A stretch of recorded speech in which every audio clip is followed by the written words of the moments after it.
You can have a private chef in your house, but if you're still secretly thinking, I'll probably mess this up anyway, your brain will find a way to prove that to be true. Welcome to the Nicole Curcio podcast, the show for women who want it all. Faith at the center, a strong and feminine body, deep family connections, and true freedom in their lives. I'm Nicole Curcio, a former medical insider turned fat loss and physique coach. I help high-performing women transform from the inside out, physically, mentally, and spiritually, without starving, obsessing, or burning out. Around here, we train with intention, eat with purpose, and build a life that reflects the woman you were created to be. Let's get into it. Let's get honest. How many times have you told yourself, I've already tried that. It didn't work for me last time. This always happens to me. I'm just a slow loser. I've been overweight my whole life. You say it like it's facts. But let me remind you of something crucial. Your past is not a prophecy. History, but not evidence. And if you keep letting it be your ceiling that you measure yourself against, you'll never rise beyond that. So today's episode is going to challenge you. It's going to bring up some of your old patterns. And it's going to expose the belief systems that are keeping you small. But it's also going to give you back some of your power. Because the minute that you separate your past from your potential, you create an entire space for something new. Let's get into it. There's this trap that I see all the time with women. They've tried everything. They've tried Weight Watchers, keto, intermittent fasting, macros, the gym, a trainer, a coworker challenge, a 30-day shred, a 75 hard. They've tried all the things. And because none of it stuck, they just start telling themselves, maybe I'm just not cut out for this. But hear me. Repetition creates reinforcement. So when you keep rehearsing failure, even if it's just in your own mind, in your own thoughts, you're reinforcing the identity in your brain. You're telling your brain, this is who I am now. Not on purpose, but it's a default. And that's where it gets very dangerous.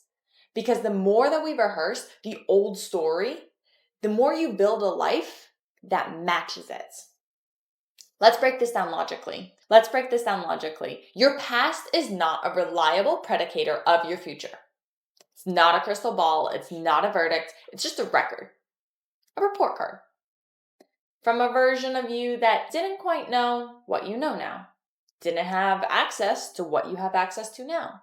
And you're operating under a completely different level of awareness. You didn't understand nutrition the way you do now. You didn't understand progressive overload, muscle retention, metabolism, or recovery the way you do now. You didn't have a coach holding the standard. You didn't have anyone calling out the mental loops, helping you rewire your identity, or showing you how to get back on track when you fall off, because you're going to fall off. We're not perfect people. You were following a system. Maybe it was a trendy one, maybe a desperate one, maybe a convenience one. And that system, it was shaky from the start. You were promised a quick fix. You were shamed into smaller. You were told that hunger meant it was working. You were applauded for shrinking instead of getting stronger. So of course it didn't last. But that's not your failure. That was the system failing you. But here's the problem. Instead of questioning the system, we question ourselves. Instead of saying that method is flawed, we say, I'm the problem. Instead of saying that diet's too extreme, you say, I have no willpower. And now, without even realizing it, you've internalized that failure has become your identity. You walk around thinking, I can't stick to anything. It never works for me. I always struggle with this. But hear me when I say this. That is not the truth. That's just trauma disguised as truth. That's your past trying to hijack your potential. And if you don't interrupt that thought pattern, break it off from the roots, if you don't get intentional about actively replacing it, then that becomes your ceiling. You won't be able to grow past that. Not your metabolism, not your hormones, not your age, not your busy schedule. Your belief is your ceiling. You can have the perfect macros, the best training plan, all the supplements, all the knowledge, you can have a private chef in your house. But if you're still secretly thinking, I'll probably mess this up anyway, your brain will find a way to prove that to be true. Because your brain wants to stay aligned with what you believe. It's not a flaw, it's a feature. It's part of being human. But you have to feed it something new, a new belief, a new identity, a new pattern of thoughts that says, that was then, this is now. That method failed me. I didn't have the tools that I do now.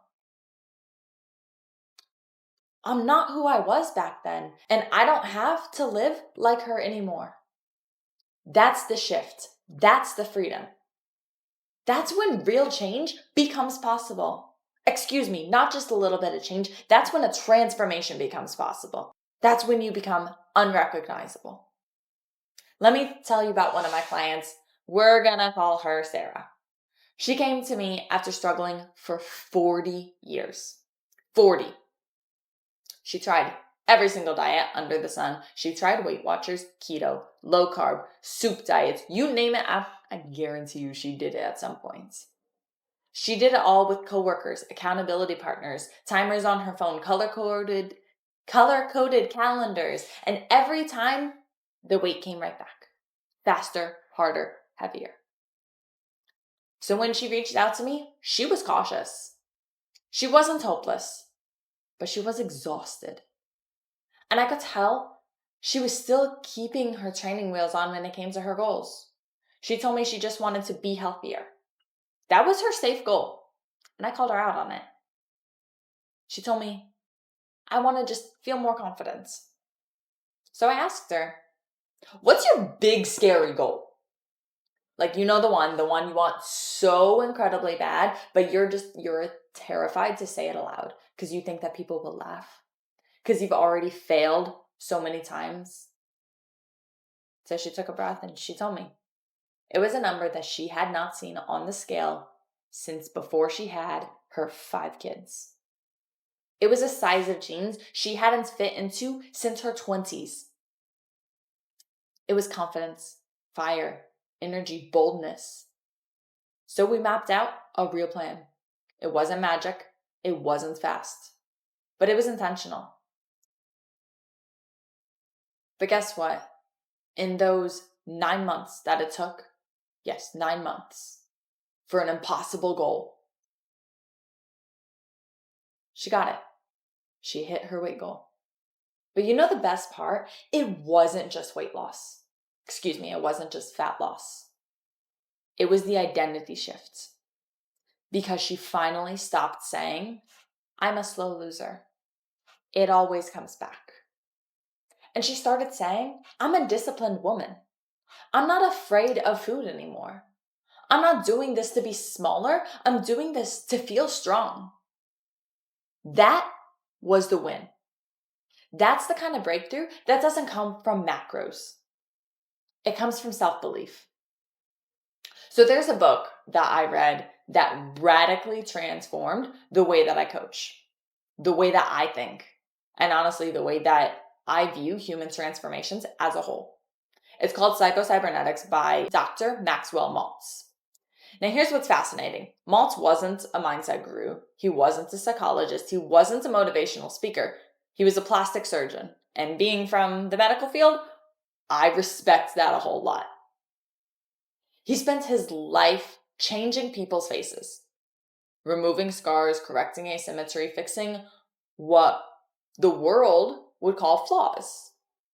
And for a while, he thought that by fixing their face, he was helping them fix their life, get their confidence back, feel like themselves again. But then something strange started happening. Some of his patients would walk out of surgery completely transformed physically, nose reshaped, scar completely gone, jaw realigned, but mentally, they still saw the old version of themselves. They saw the scar. They swore it was there. He's like, yo, I just did like hours of surgery. What are you telling me? Your scar is still there. But they still felt like it was there. They felt unattractive. They still carried that insecurity that they had before.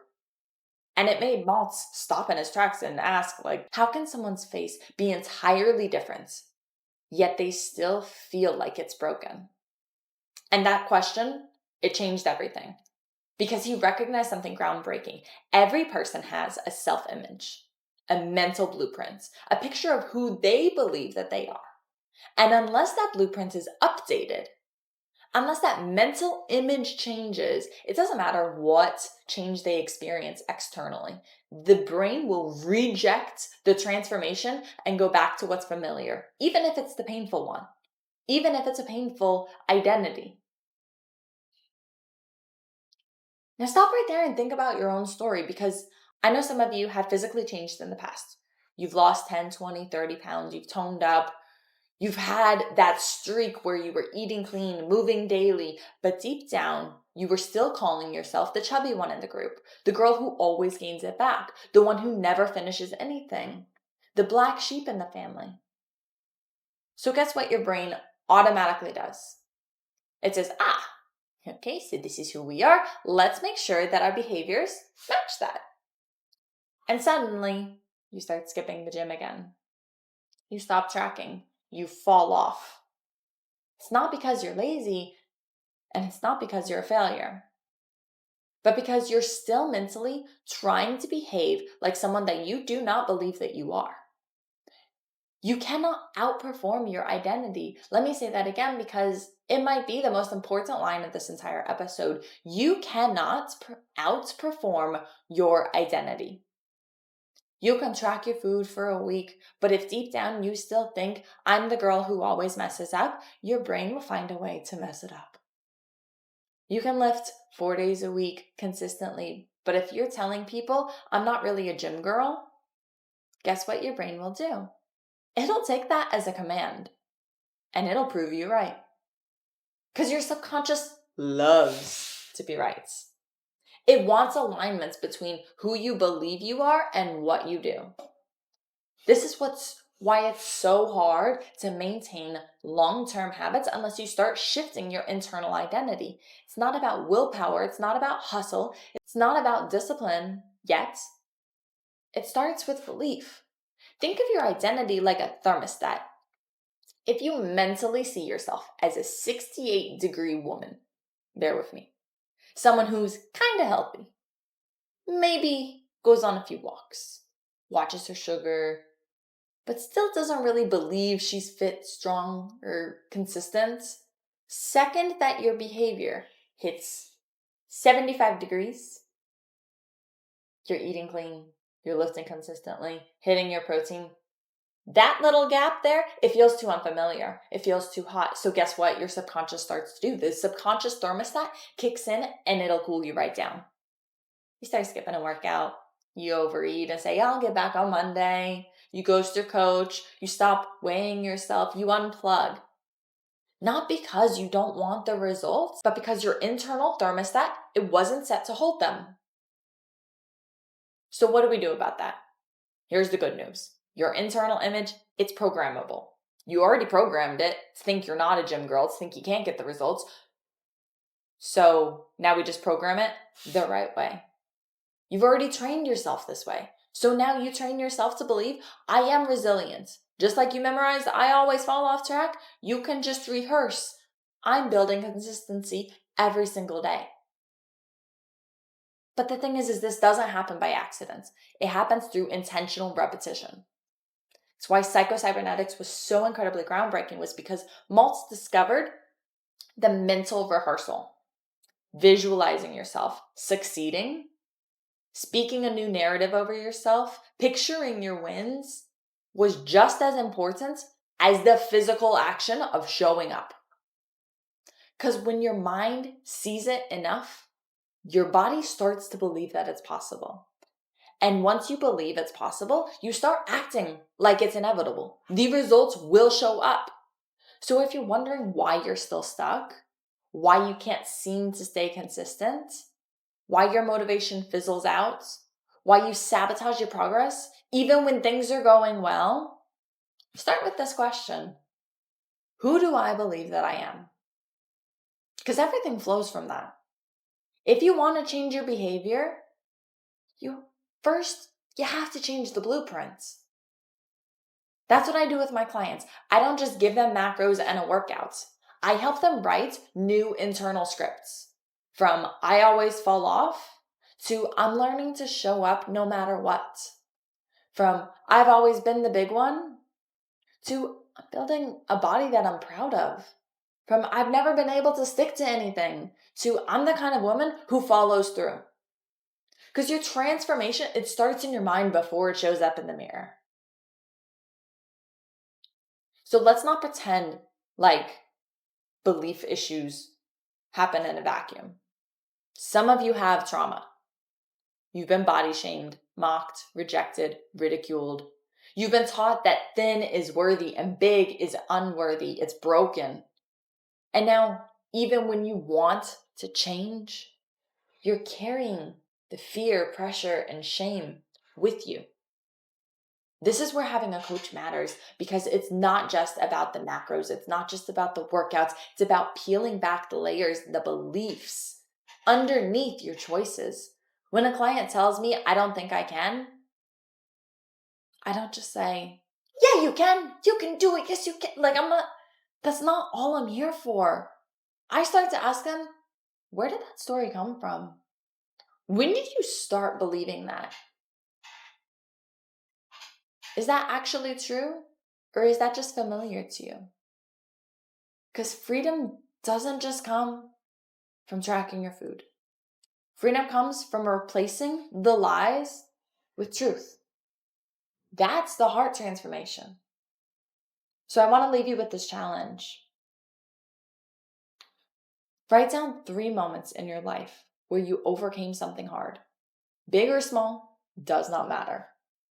Whether it was leaving a toxic relationship, finishing your degree, giving birth, getting back up after failure, starting over in a new city, surviving something you never thought you'd survive. Write them down, because that's your new evidence. That's your new blueprints. That's how you tell your brain, I do hard things. I don't shrink, I rise. And like Dr. Maltz taught us, once you update your self-image, your habits become a byproduct. You don't have a willpower problem, you have a belief problem. And that's the beautiful news, honestly, because that can be fixed starting today. Strong, sexy, and unapologetically confident. That's the goal. Now go lift heavy, eat like you mean it, and act like the woman you're becoming. Talk soon.